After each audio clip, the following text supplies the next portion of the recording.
Good morning, good afternoon, dear students. Today I will discuss about the introduction to power station economics. This is the first lecture of the unit 5. As the subject name is the power plant engineering.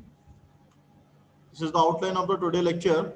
Sources of the electricity in the India by the installed capacity. What is the economics of the power generation and what is the various cost associated with the economics of the power station. This is the today outline and the total cost, which is the depending on the direct cost and the indirect cost. This is the first slide of the today lecture. What is the sources of the electricity in India by the installed capacity? This is represented in the diagram. सबसे ज़्यादा जो बिजली जो सबसे ज़्यादा या बोलना चाहिए इलेक्ट्रिसिटी जो आपकी प्रोड्यूस हो रही है या सोर्सेज है मेजर सोर्स वो कोल का रहता है। तो यहाँ पे आपको ब्लू उसमें दिखाई दे रहा है। जो सबसे कम आपका रहता है वो ऑयल में रहता है।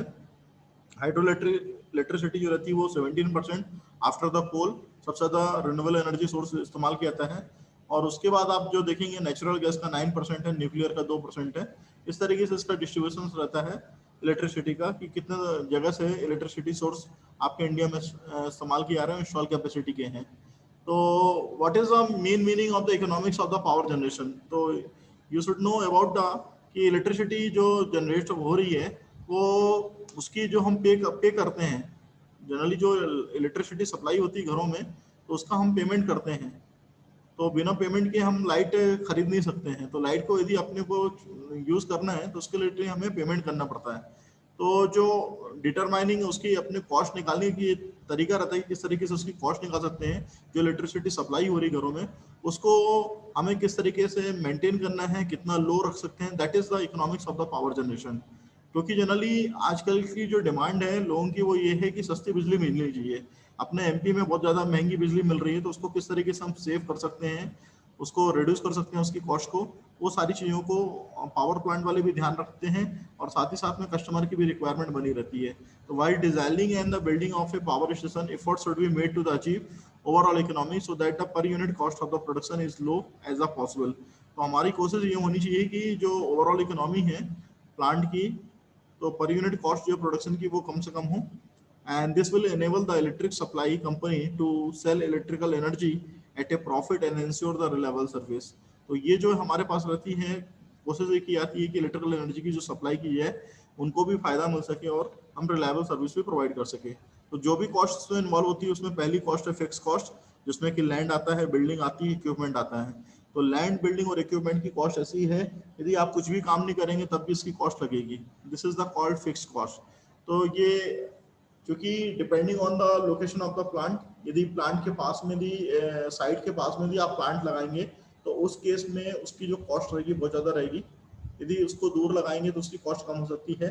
इक्विपमेंट का जो प्लांट में लगते हैं उसका इन्वेस्टमेंट जो रहता है वो इन्वेस्टमेंट कॉस्ट जो रहता है it is basis on the कितनी कैपेसिटी का आप प्लांट लगा रहे हैं उसके बेस पे डिपेंड करता है। यदि आपने 300 मेगावाट का प्लांट लगा रहे हो तो उसके हिसाब से इक्विपमेंट आपको परचेज करने पड़ेंगे और एक बार परचेज जाते हैं इक्विपमेंट तो वो फिक्स कॉस्ट बन जाती है। तो this is the cost of the equipment. Land is a different matter. if the land is installed if the land is purchased near the plant or the near the site then it will be costly। और building एक बार यदि आपने design कर लिया या तैयार कर लिया तो वो भी चेंज आप नहीं कर सकते, तो ये फिक्स कॉस्ट है।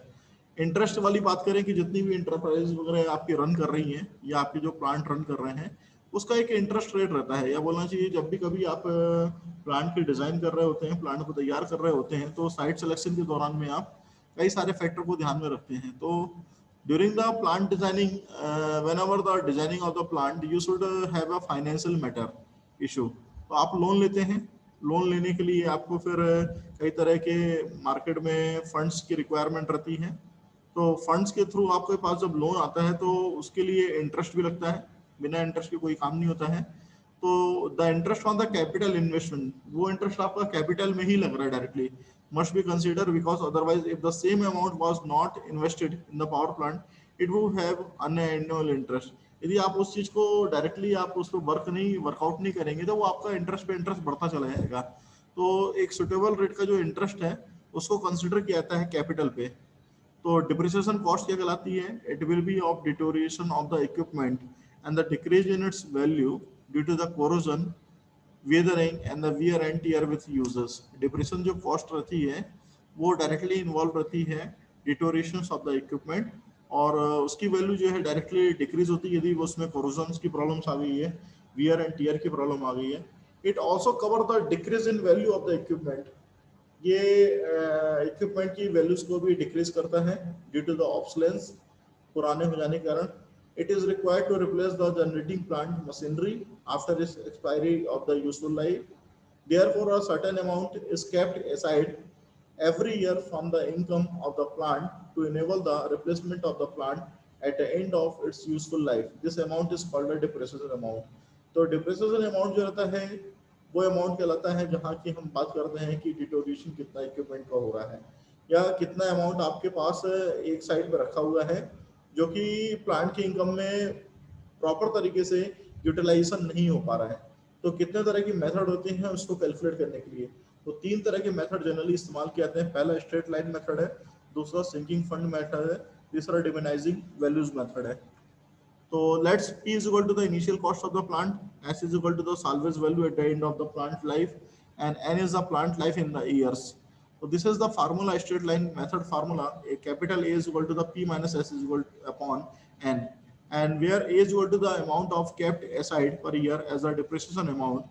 Then according to this method, annual amount को जो है वो calculate इस formula से किया जा रहा है, और उससे हमारा जो रहता है डिप्रेसिएशन अमाउंट जो है उसको हम लेके चलते हैं एज ए इनकम के रूप में।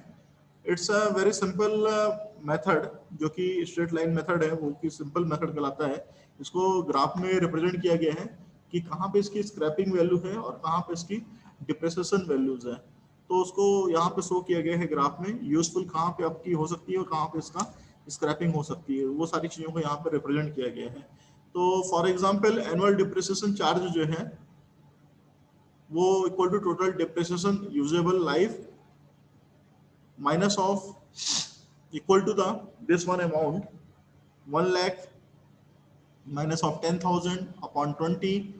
This is will equal to the 4,500. This is the straight line method. Sinking fund method. Sinking fund method is another method जिसमें कि हम बात कर रहे हैं एनुअल इंस्टॉलेशंस की, इंटरेस्ट कितना अर्न हो रहा है इंस्टॉलेशन के द्वारा उसकी हम बात कर रहे हैं। तो उसके लिए भी फार्मूला यहाँ पे दिया हुआ है जिसको कि हम यूज करके इस मेथड को अप्लाई करते हैं। तो अमाउंट कितना आपका आखिरी बोलना चाहिए जो ईयर है, या बोलना चाहिए आपने टोटल नंबर ऑफ ईयर्स आपने वहां पे निकालेंगे कि इसकी डिप्रेसिएशन वैल्यू इतनी है। तो nth year it is the last year जहाँ की आपकी बात चल रही है, तो वहां पे कितना आपका डिप्रेसिएशन हो रहा है या कितने तरीके से अमाउंट जो है पूरी तरीके से आपका यूटिलाइजेशन नहीं हो पा रहा है, ये हमें देखना रहता है।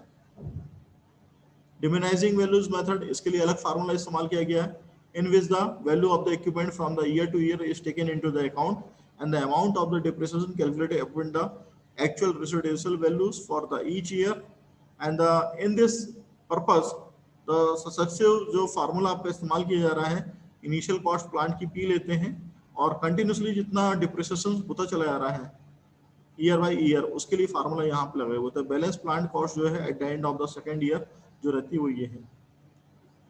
This is on a formula continue.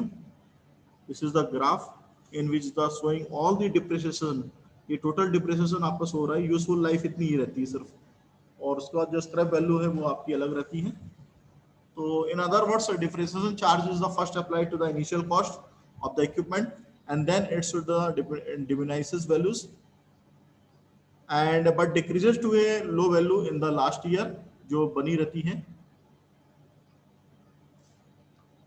Insurances, equipment का इंश्योरेंस कराना बहुत जरूरी है। The costly equipment and the building must be the insured for the fire risk, rights I fix sum is the set aside per year as the insurance charges. The insurance charges depend on the initial cost of the plant and the insurance coverage. Management cost include the salaries of the employees, security and the administrative staff working in the plant, and this must be paid whether the plant is working or not. Therefore, this is not included in the fixed charges. Running cost जो रहती है उसमें fuel cost आती है, oil cost आती है जो कि रनिंग या वेरिएबल बोलना चाहिए। रनिंग कॉस्ट जो है ऑपरेटिंग कॉस्ट भी कहलाती है जो कि वहाँ के फ्यूल पे डिपेंड करती है, लुब्रिकेटिंग ऑयल पे डिपेंड करती है, लेबर पे डिपेंड करती है, कूलिंग वाटर पे डिपेंड करती है, कंज्यूमर आर्टिकल पर डिपेंड करती है, वेजेस जितनी रिक्वायर्ड है, क्योंकि कई बार वर्कर्स जो है ओवर टाइम भी वर्क करते हैं तो उसके हिसाब से भी कॉस्ट वेरी कर जाती है।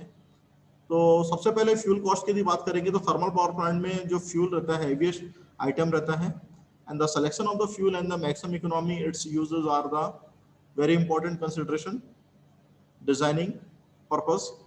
तो फ्यूल की जो कॉस्ट रहती है include nots only rate price at the site of the purpose but its the transportation and the handling cost also.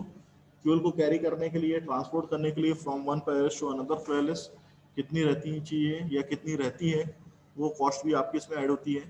Then second thing is the operating और the variable cost that is called the oil, grease and the water cost.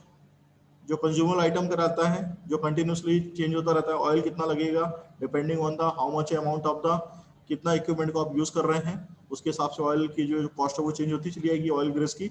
Water cost is also important proportional to the power generated, कितनी आपको power generate करना है उसके हिसाब से water के भी लगती है, यदि ज्यादा वाटर चाहिए तो फिर उसके हिसाब से कॉस्ट भी चेंज हो जाती है। And these cost increase with the increase in the plant life as the efficiency of the power plant decreases with the age. Power plant की जो लाइफ है वो या एफिशिएंसी है जो लाइफ के हिसाब से वो कम होती चली जाती है, तो यदि उसको इम्प्रूव करना है तो उसके लिए हमारे पास आपके पास फिक्स एंड ऑपरेटिंग चार्ज आपको पता होना चाहिए। तो thank you, this is the today lecture. If you have any questions please ask me.